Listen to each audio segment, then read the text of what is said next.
Hello, team. Welcome to Inside SSP episode 22. I almost screwed that up at the beginning. It is actually episode 22. I'm Coach Chris. I'm Coach Natalie. It's Friday afternoon, and the sun's actually out. So if you are watching this on video, you can see like brightness that's coming in through my window here at Phinney. I also went downstairs, and Taylor's training right now, and I realized there's people in the gym, and it really weirded me out because I was like, we don't do any sessions on Friday afternoon. This shows you how often I'm at Phinney, and I apologize to the Phinney folks because I love you all, and you guys are like such a great community. And I spend the least amount of time at Phinney. I realize this, but when I am here, I love it. But I just forgot that we run sessions until 5:30 on Friday at Phinney. Yeah, we have like a whole popular kids session. Yeah. Those afternoon, it's like a 3 or 4 stagger in a row and a class. Yeah, it's the only gym that we run late at night, late into the afternoon, into the evening, and Friday night. So we got not a lot of space at Phinney, so we stretch that schedule out as far as we can. Yeah, hey Phinney, don't tell me I never did anything for you. Okay, that's that's a lot. No, I'm just joking. I love you guys. All right, so I'll be honest. Okay, how are you on a scale of 1 to 10 right now? Well, I just went to the chiropractor and got myself all straightened out. So those of you that coached with me Wednesday night, note that I coached out of a rolling chair because I tweaked my back real good lifting in the morning. So 1, appreciate everybody being such a good sport about that. 2, I coached 15 middle schoolers out of a rolling chair. Like, nobody can tell me shit. I can coach literally anybody in any situation. I walked out of that feeling like a coaching god. I was like, yes, this is the career for me. What? You also told our team this same thing on Thursday during the team meeting during our celebration. I thought it was hilarious. It was like, this is like the biggest confidence boost to Natalie that could have happened during this week is like the fact that you tweaked your back, you had to coach from a chair, and you fucking crushed it. I did. You crushed it. And you're like, I don't know. Like, I am the fucking best coach ever. I don't coach a ton of hours lately, obviously, because I'm like very focused on other things. So like, I know I still have coaching skills, but it's been a long time since I've done like hours and hours of coaching back to back to back to back. It's been a while since I've done like a big youth class like that. And I not only did it, I did it from a rolling chair and it went great. Yeah. And so I was like, I've still got it. I mean, that is a big accomplishment. I will say there's a big, and when you were texting me that night, I was like waiting for Nicole to get home because Emmy was here and I couldn't just leave her on her own. And I'm literally thinking to myself, like, at one point I got my jacket on and I was like, I'm going to go up there. I'm going to go up there because this is weird. And I feel weird about Nat coaching from a chair. And so I kept asking you questions, to see if you would like change your mind or something. And you're like, no, I'm good. Now I realize what was happening is you were gaining confidence the longer you went. Yeah, I was having a great time. So the longer you went, you were just like, no, fuck it. I'm like on fire. I'm crushing this. Crushing it. I don't need I have to say, like, I do feel like young coaches rely a lot on let me show you. And obviously that's like an important first step, right? To be able to like demonstrate exercises really, really well. But not everybody or like not every client learns that way. And it was the first time I trained in a boot or like I rolled my ankle or sprained my ankle really bad one time years ago that I really had to like fine tune my verbal coaching skills and how to like really describe movement with my voice because I couldn't show with my body. And then I also think the time that I spent online coaching really helped with that because a lot of times you're describing stuff over text, not like or over email. You can't like sometimes I would record videos to send them, but a lot of times it's a voice memo or an email or something like that. And so you have to really learn how to communicate these things at like a super high level that people will understand. And high level, not necessarily meaning like complicated words because people don't get that, but like how to describe the movement or the correction that you want without being able to show them. I think that's kind of like next level coaching, For sure. Yeah, it's definitely a skill. Yeah. And when there was one point where it's true. That's it. Yeah. And also we have the best members ever. And like, for example, somebody was like, they didn't know what a hip thrust was. And I was able to be like, hey, Kayla, can you do hip thrust real quick? And then I would like describe it as they were doing it and they'd be like, oh, okay. Or like one member was like, I forget what the prone shoulder car is. And I have to say the first like 24 hours of this lying flat on my stomach was, I would never get up again. Yeah. And I started to like almost get on the floor, and Megan came running over and was like, no, let me do it. And showed them. And I was like, you guys are the best. I do think some of our longer term members actually really get a kick out of showing other newer members how to do stuff. Yeah. Yeah. Which It's is kind of awesome. cool. It's pretty cool for us. Yeah. They get to like Uh, flex their knowledge, and I think they were impressed with my dedication for sure. But honestly, sitting, I was like pretty comfortable. So I was like, there's no reason that I can't sit here and coach out of this chair. That's why I was texting you. I was like, as long as you're okay with this, I'm okay with yeah. this. Yeah. And then yeah, he was very concerned, but I was like, Yeah. Yeah. I'm good down Yeah. here. Yeah. So it all worked out. It all worked out. And now your back's feeling a little bit better. So we should Yeah, be way better. yeah. Way better. Yeah. So yeah, I guess that's where this all started is Mhm. went to the chiropractor this morning and I'm feeling tons better. Mhm. So probably started the day at like a 6, but now I'm at like a 8. Nice. I like And we it. have West Seattle happy hour tonight, which I'm excited about. I think there's Yeah. like 10 or 15 people coming. So That's great. I like it. mhm. Yeah, the West Seattle community has come a long Mhm. ways in the 6 months that we've been able to open, which is pretty awesome. Yeah. How are you Yes. scale 1 to 10? Scale of 1 to 10. I'm like a solid 6.5 today. Yeah. Okay. Yeah. Not too bad, not too terrible. I am going to San Francisco later today with the fam just for like a little weekend, so I am looking forward to that. My daughter is a huge dumpling fan, and San Francisco has an immense amount of dumpling places. Like when I was researching it, it was overwhelming. But she has a one in mind because she's been following this YouTube influencer that spent like 24 hours in San Francisco and went to this specific place. So we will be hitting that place up. And I anticipate it will be quite delicious. She's inherited your foodie genes. Yeah, which is funny. I do not consider myself a foodie, but I do enjoy going to new restaurants. I do enjoy Yeah. experiencing new things. Yeah, yeah. Okay, but also I'm a little tired, so I might be a little loopy on this podcast, which might be kind of entertaining for everybody. I don't know. We'll see. We'll kind of get into it. So first thing I think we should talk about, just as a recap, we always kind of like peel back the curtain a little bit. We had a leadership offsite recently, team, which was a lot of fun. And speaking of restaurants, we went to a great restaurant that night in Cap Hill, and there was a question. I can't remember who asked the question, or maybe you were talking about when we went to Boston and New York to visit these gyms. And I swear you said it was like 2022, and I was like, yeah, that seems right. Like November 2022. And it was Sam who was like, nah. It was 2023. I wasn't on the team in 2022, and I was on the team definitely when you guys went. And I was like, no.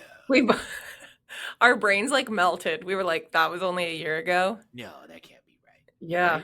Right? But it was a year ago.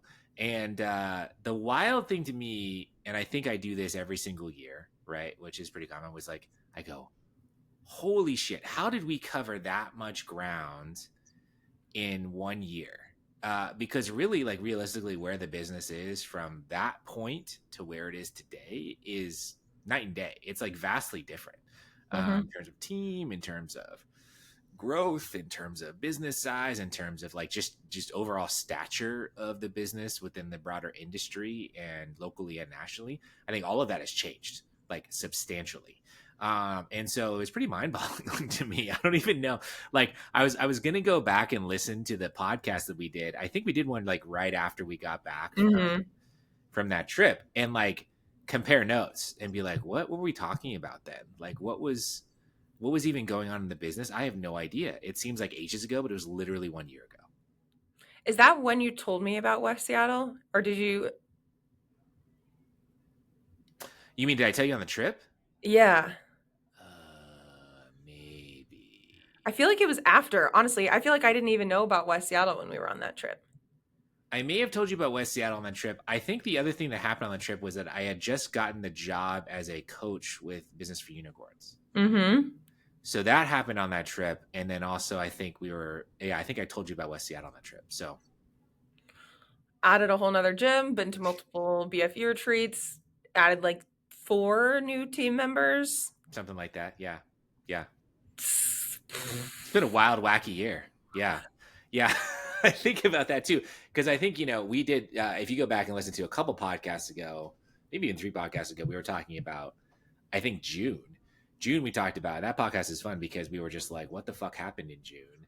It was a absolute shit show in June.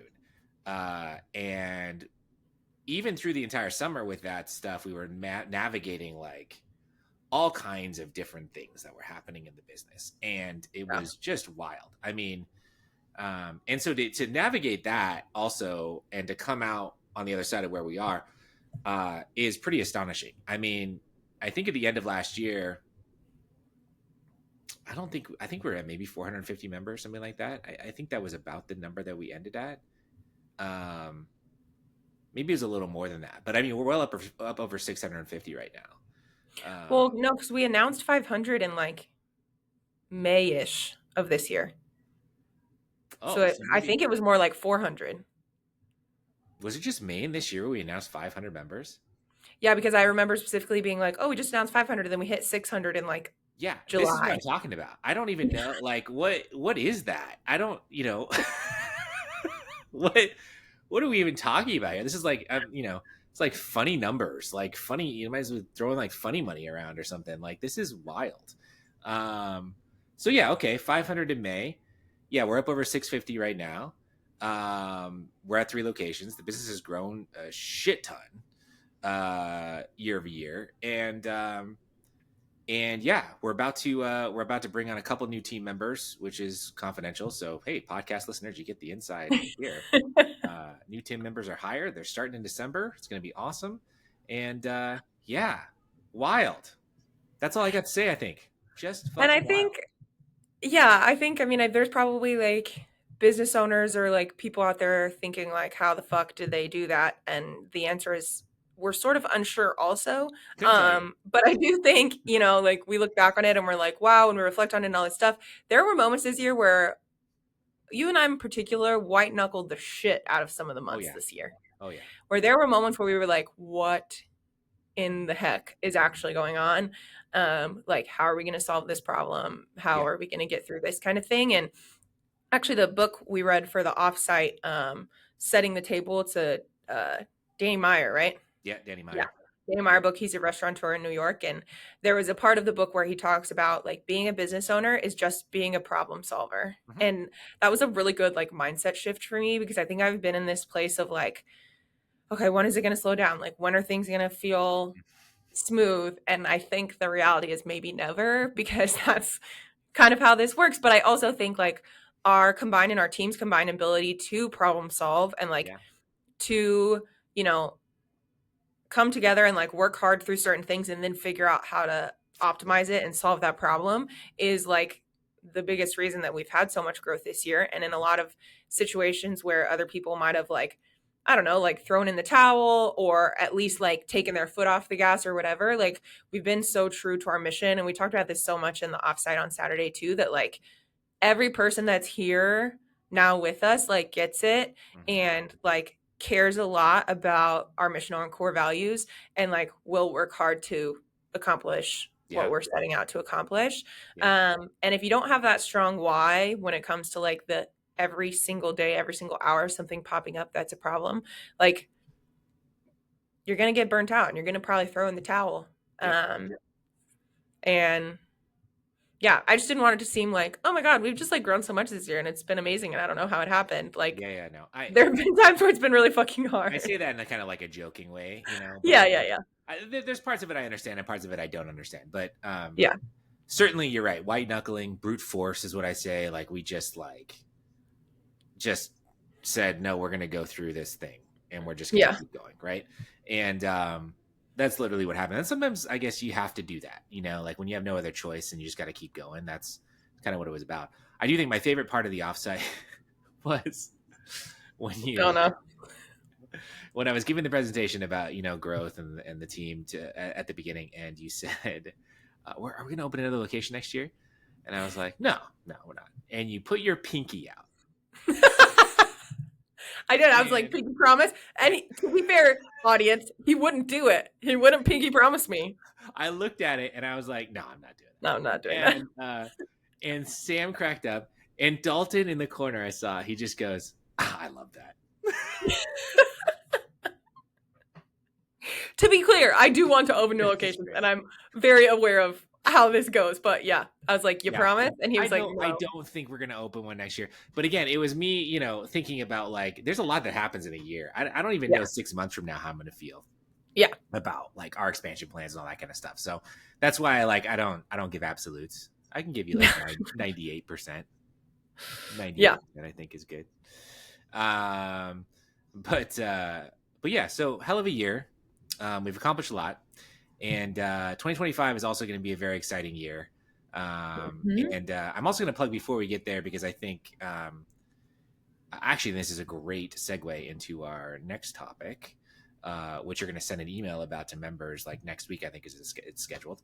But we do a like a really fun class to bring our community together the night before Thanksgiving. It is at 6 p.m. We're actually going to host in 2 locations this time. We're going to host it at Queen Anne, and we're also going to host it at West Seattle. So we're going to kind of split the coaches across the 2. It's a really fun, like all coach class. Everyone has a great time, and but I think when I was first putting this together, and this is not meant to shame. I'm not shaming any gyms or not shaming anybody who puts out messages this way. I did something on Threads where I talked about messaging earlier this week, and one guy was trying to defend himself, and I was like, I'm not shaming anybody here. Like it's not shaming. Like you can do whatever you want to do, right? I just choose not to do those things. Um, but it's like I purposely don't mention things like we're not trying to eat or work out to work off this meal that we're going to eat tomorrow, right? This is also part of why I think I like to close the day after Thanksgiving too, because I think holidays are a great time to spend time with family. Like we shouldn't immediately come to the gym the next morning and be like, oh my god, I ate so much, I gotta work that off. I gotta work off that meal, right? I hate that mindset, and it's part of the general toxicity of kind of the overall fitness and diet industry. And I think it's so important that we continue to uphold our values around this particular piece. Yeah, absolutely. I think the class ends up being a good time to kind of like bring our community together. It ends up being really fun. Like last year, one of our members brought Welsh cakes Mm-hmm. after, and they were really They were really awesome. good, yeah. And I didn't know what a Welsh cake was until that day. But I do think we've created like an environment where people just aren't focused on that, and I think new members really like kind of adapt to it quickly, and it's just such like a healthier way to approach nutrition and exercise. I think a lot of the industry or like the messaging out there kind of pits food and exercise against each other, that Mm-hmm. like if you eat then you have to exercise, or if you don't exercise then you can't eat and stuff Yep. like that, when really like the healthiest approach to this is using food as a way to fuel your body, as a way to get nutrients, as a way to like promote your health, and then using exercise for the same tool. Like these Yeah. things work together, moving us in the same direction, which is like healthier and fuller lives. um and they're not like canceling out of one another, Mm-hmm. and they're also not like, you still get benefits from any exercise that you do regardless of the food choices that you make before and after, and that is like scientifically true. And if you would like articles on that, you can email me personally.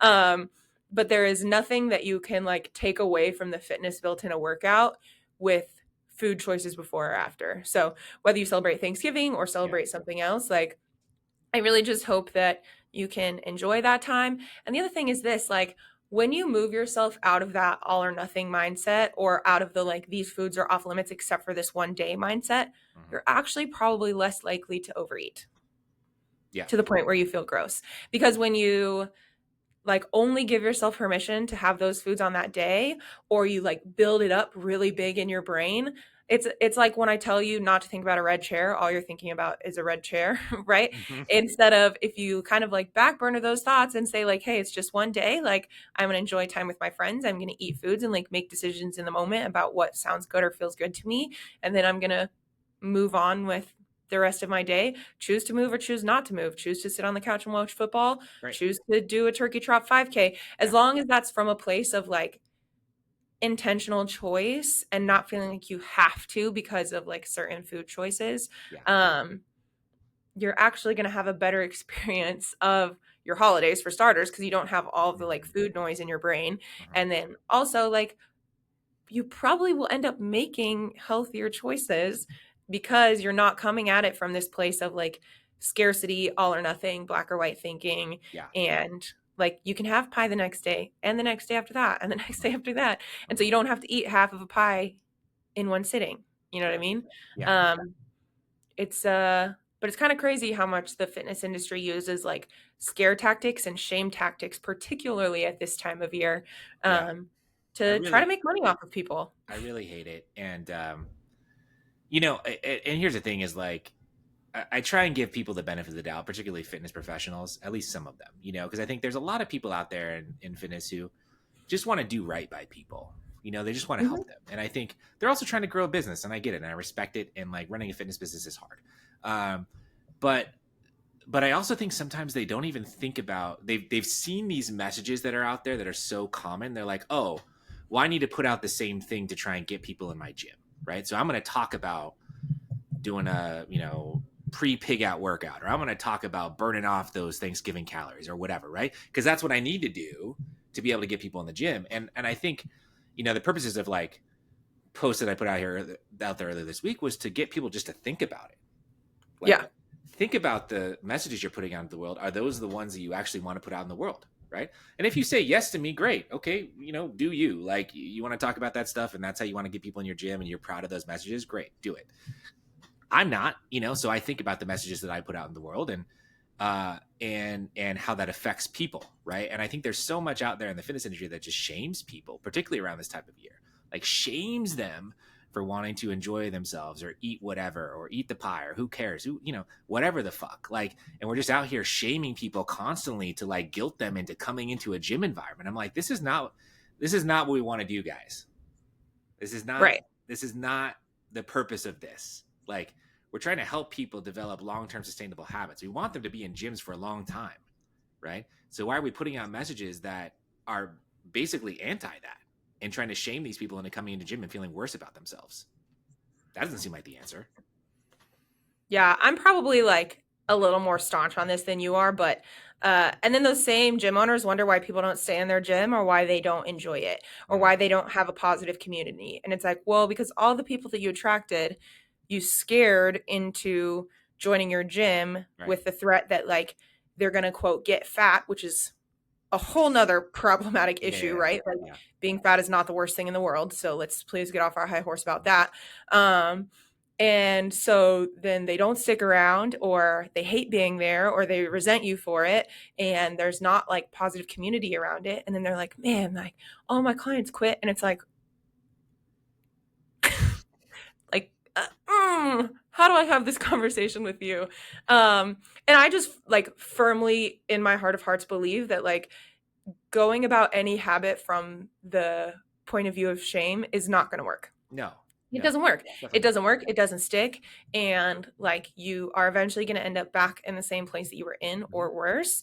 And all of the data and the exercise science research shows us this that like Yeah. going about it in a crash diet manner or like a super diet culture manner, cutting out food groups, like not enjoying holidays, like those kinds of things, like they just don't work. Even Yeah. if you do get the physical results that you want temporarily, Mm-hmm. if you look at the longevity data, like those don't tend to stick Mm-hmm. because it's not a sustainable lifestyle that you want. Right. And all of it, like I always explain to people, like if you're going to make a change in your diet or your habits or whatever, it needs to be something that you would be willing to do for the rest of your life. If Yep. you would be willing to do that for the rest of your life, then sure, absolutely. Make that like dietary change or exercise change or whatever. But if that's not the case, Yeah. it's probably not the best idea. Totally. And I'll go on a little soapbox here for a second, because I think, there is like what I've noticed as there's been a little bit more of a push against those types of messages, just like generally in the fitness industry. The people that like actually use those messages are now trying to soften them in a way, right? And Mm-hmm. actually something that really drives me crazy. It's like, oh, I'm Yeah. going to help you lose 2 sizes in your pants, but don't worry, like it's all about feeling good. It's all about like helping you feel better, right? Or I'm going to help you get a 6-pack, but don't worry, like I want you to feel better. I want you to feel better. And I'm like, this is bullshit, man. Like, those two things don't go hand in hand. Yeah. If you want to help somebody get a six pack, great. They're going to have to make significant dietary changes. That's not going to make them feel good as an individual, but they're going to get a six pack. Your messages conflict. So if you want to help somebody get a six pack, great. Just fucking like be authentic in that. There are people out there who want to get a six pack and will work with you and be like, okay, yeah, show me the way. Show me the way to the six pack, right? But like, don't mask it in this. Oh no, I'm not that guy. I'm not that person. I'm not trying to do that. I'm just like, stop it. Just stop. Just be Yeah. real. Just be real. Like, that's why I say, like, I'm not shaming you here. Like, if you want to help people get a six pack and that's your deal, fucking do it, man. Like, do it. Like, but be all in on it. Be like, Yeah. this is my deal. This is what I do. This is how I help people. And I help them by getting this result because those people that work with me want this result. But don't fucking ride the middle ground. I hate it. I fucking hate it. Might as well be a politician. Let's all hug the political middle. Fuck. Like, Yeah. stop. It's just disingenuous. And Yeah. like, I think it's like following trends too, which we've talked about before on here, that like, it does feel like, the trends shift, right? Mhm. And there was like a lot of shift towards like intuitive eating and body neutrality and like body positivity and stuff like that. And then now the shift is towards strength training, which is awesome. And Yeah. then it's going to shift back Yeah. around, and like it feels like you're doing the same thing, but you're trying to like shift with the tides, and Correct. it's just disingenuous. I actually was talking to Dalton about writing the email that's going out next week. It was kind of challenging for me, Mm-hmm. not because I don't believe in everything that's in the email, or because I love talking about this topic, because I do. But I, in the last like 5 to 10 years, have done a lot of work on this front that goes way deeper than just the like kind of thin white influencer body positivity. And this is like an interesting topic. So if you want to log off, that's totally fine. But like there is like a sort of thin whitewashed version of body acceptance that Mm-hmm. has become the norm. And I do think that is like a important first step for people. But also once you get into that, you kind of start to learn like there's so much in our society that places morality around your body size and your physique, that the messaging becomes not just like, hey, if you're smaller, you're healthier, but like, hey, if you're smaller, you're a better person. Mm-hmm. And if you're bigger, you're a worse person. Yeah. And that once you start to understand that, like everything just falls apart. And I was wanting to write in the email about like food morality and stuff like that. And I was like, I don't know that Hard concept. Yeah. like the audience for this. Yeah, So I yeah. kind of had to like put myself back in like, I don't know, like 2018 Natalie shoes of like Mm-hmm. what I needed to hear at that time, which Mm-hmm. is what's in the email that people will read, which is one day is not gonna derail your fitness goals. Just like one workout doesn't give you a six pack, one day is not gonna take that away if that's what you want or what you've been working towards. Like all foods can fit in a healthy lifestyle. Like Mm-hmm. there's no like good or bad foods. Like think of your workouts as self-care during this time. Don't think of it as punishment for, indulging or enjoying yourself, or, Yeah. any foods that are special that you eat during that time. Yeah. Food carries cultural significance. Like for a lot of different cultures, there's like spiritual and religious significance around certain foods. And so to say like, oh, white rice is bad for you is like kind of not great, because Yeah. white rice is like a huge part of like every Latin American dish for the most part. So Also it's not just like Polish. Yeah. there's so many reasons that these have to be like individual decisions, Yeah. and not to like write off entire groups like carbohydrates or like Mhm. simple carbohydrates or whatever. So if anybody ever wants to like geek with me about this, I would love to. Obviously, this is like a special interest of mine, but I definitely in the email, I think I captured it well in that it's not, it is the message that I think our members need to hear Mhm. next week, which is Yeah. like, take some deep breaths. It's going to be okay. Yeah. Please enjoy your time. We'll be here when you get back. Yeah. Yeah. I think, we've talked about this a lot before, is like so much of fitness is caught in this like all or nothing mindset. And I see it, actually, honestly, I see it a lot with trial members who come in, new people into the space, because they've been conditioned to believe that they need to have the highest intensity workout every time they're in the gym, or it doesn't matter. Yeah.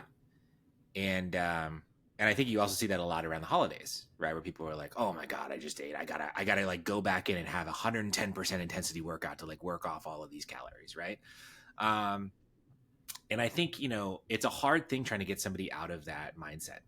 Hmm. And I see sometimes it works with trial members who come in for 3 weeks and they're like, okay, I can kind of see the benefit of this and like how I'm going to progress and what this is going to look like from an intensity perspective. And some people are like, no, I can't do this. I got to work out for 90 minutes. It's got to be like fully intense and I got to die and I got to like sit on the mat for 10 minutes afterwards and like contemplate life, you know, Yeah. like that. And like, I'm not making that up. That's like legit, there's Yeah. like some people with that mindset and it's really hard to change that, you Yeah. know, that like all or nothing intensity behind fitness.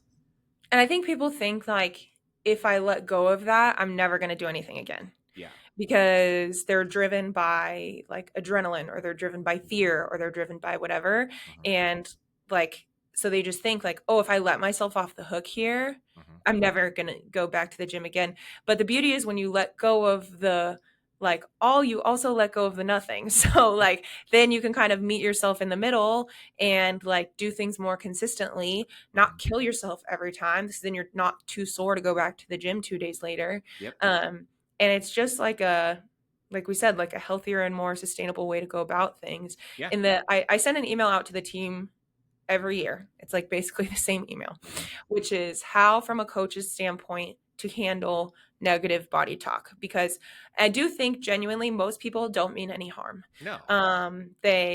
This is what's normal in the industry. It's what they've heard before. It's how they think they can connect with other people at the gym, Hmm. or they just think like it's something that everybody's thinking.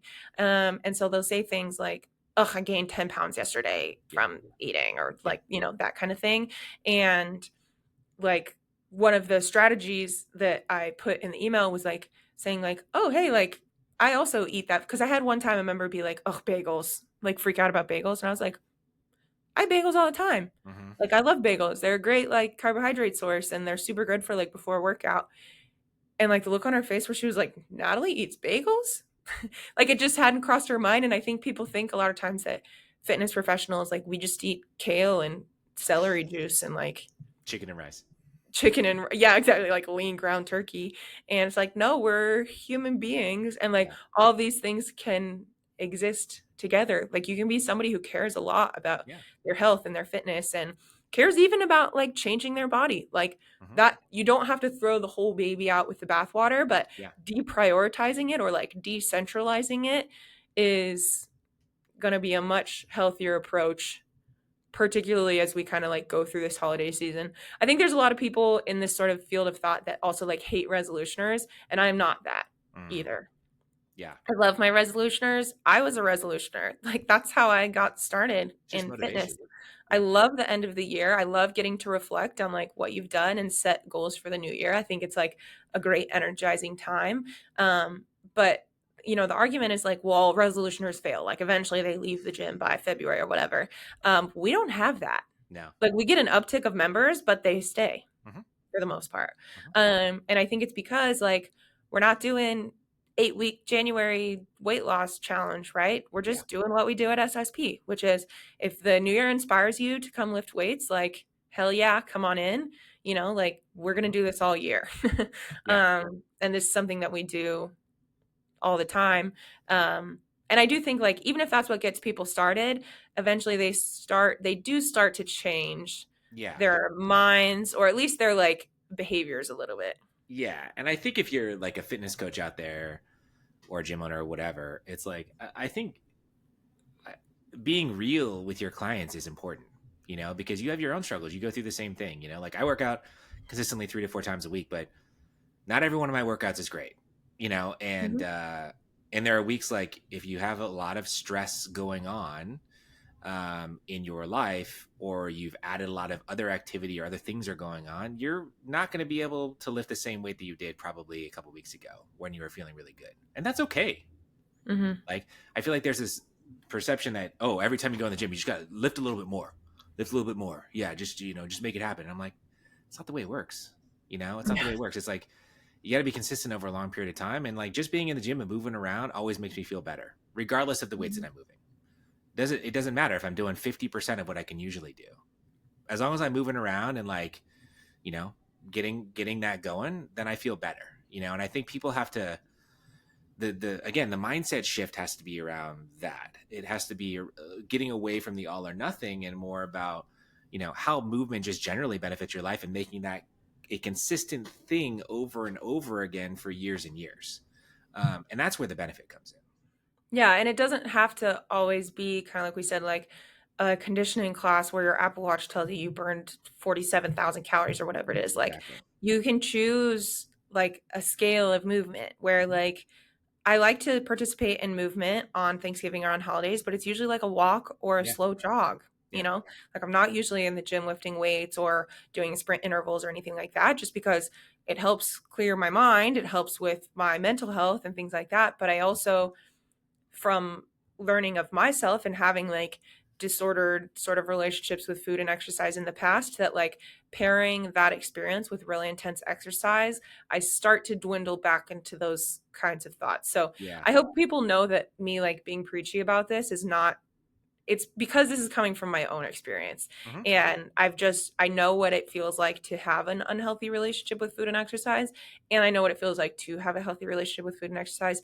And even though it's hard because you have to let go of a lot of things that you think are true, um, or you kind of have to like relinquish a little bit of control over things, which is hard.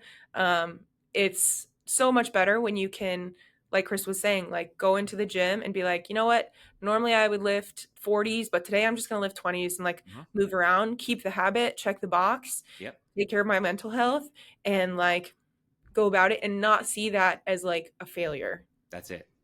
Yeah. Or like That's it. taking a week off. Like you're going to travel, you're Yep. going to miss some workouts. Like you didn't build this strength or this body or whatever it is that you have in a week. So you're not going to lose it in a week. Right. I You actually promise. built it to be able to do things that you want to do while you're on vacation. Exactly. Yeah. Exactly. Yeah. What was the other topic we were going to talk about? Do you remember? No, I No, I thought that don't was at all. Yeah, we went on a nice long discussion about this. it. Which is good. I mean, like, Yeah. I think, Yeah. you know, and I kind of before the episode was like, oh, we've talked about that before. But I think like the message can't be out there enough. And, Yeah, for sure. you know, we have a lot of, or some newer listeners.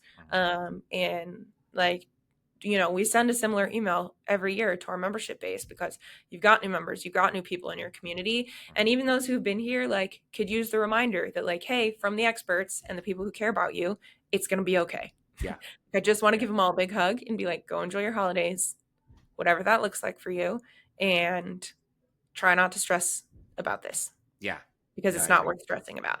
The stress, here's a hot take. The stress around food is worse for you than sometimes eating the bad food or Mm. quote bad food. Like if you're actually seriously ruminating about food all the time and Yeah. having lots and lots and lots of food anxiety, that is Yeah. actually worse for your health than if you were to just eat the bagel. Yeah. It's fair. I like it. Big topic for probably another day. Big topic. Okay, I think this is a good time to end it. Yeah. I will say, and we'll probably say this again if we do a podcast in December, is 2025. I think it's gonna be a pretty exciting year to be a member at SSP. I feel really good about things that are happening. I feel really good about the team that we have, and I think the things that we're going to be able to do for our communities and uh, and coaches is pretty exciting for this next year. So yeah, I'm just gonna plug it. I'm gonna plug it as much as I can that you should be an SSP member in 2025 because it's gonna be fucking amazing. Yeah. Should we bulletin board items real quick? Oh yeah, Like I sure. want What to do you talk got? about the community events. Yeah, let's do it. So at all of our locations for starting next week through the end of the year, we're running like clothing drives. So Queen Anne and Phinney are going to be donating to the Queen Anne Helpline, which actually serves like Phinney, South Lake Union, Queen Anne, like all of those sort of neighborhoods. Mhm. And then at West Seattle, we'll be donating to the West Seattle Food Bank. They have a place called Clothesline that actually is like a store, but it's free. So people who need clothes, jackets, stuff like that can go in and shop for free. Yeah. So we're gonna have big bins in both gyms. If you're getting your winter stuff out, clearing out, anytime you buy a new, my rule is like one in, one out, sort of. My fiance would challenge me on that, but we're gonna she's not here. Like that, the stuff that's been sitting in the back of your car that you're haven't taken to Goodwill for 6 months. They really are in need of like jackets, hats, warm weather clothes, anything like that. So drop them by the gym. We'll get them donated and hopefully be able to help keep our neighbors warm this winter. Yeah, no, I'm excited about these things and giving back to the community. You also know what 2025 is? What? It's going to be year 5. Oh boy. Year 5. Can you believe it?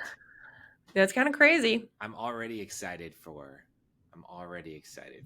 celebrations around year 5. It's going to be the anniversary party. It's going to be a good time. So I'm saying, good year to be a member at SSP. It's going to be a good time. Yeah. All right. We'll call it there. Enough of our rambling. Thanks for listening. I hope everybody has wonderful holidays, and we'll be back in a few weeks. Bye. Bye.